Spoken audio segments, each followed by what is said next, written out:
জীবনে এমন সময় আসে যখন সবকিছু অন্ধকার মনে হয় কেউ আমাদের বুঝছে না। ঠিক তখনই শ্রীকৃষ্ণের এই শিক্ষা আমাদের পথ দেখায়। শ্রীকৃষ্ণ বলেছেন, কর্ম করো, কিন্তু ফলের প্রতি আসক্ত হও না। এই কথার মধ্যে লুকিয়ে আছে জীবনের গভীর সত্য। আমরা প্রায়ই ভাবি, আমার পরিশ্রমের ফল কি হবে, আমি সফল হব তো, সবকিছু ঠিকঠাক হবে তো। কিন্তু কৃষ্ণ আমাদের শেখান, আমাদের হাতে শুধু কাজ করার অধিকার আছে, ফল নির্ধারণের অধিকার নেই।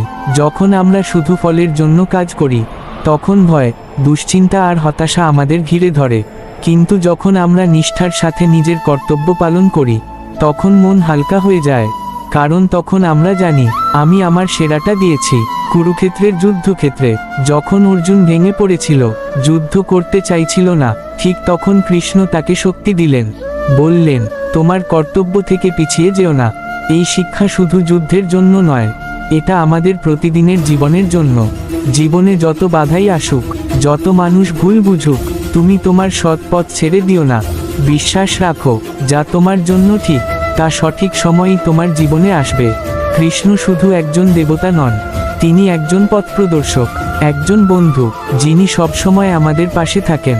তাই যখন মন ভেঙে যাবে, চোখ বন্ধ করে শুধু একবার বলো, হে কৃষ্ণ, আমাকে সঠিক পথ দেখাও। দেখবে, মনটা শান্ত হয়ে যাবে।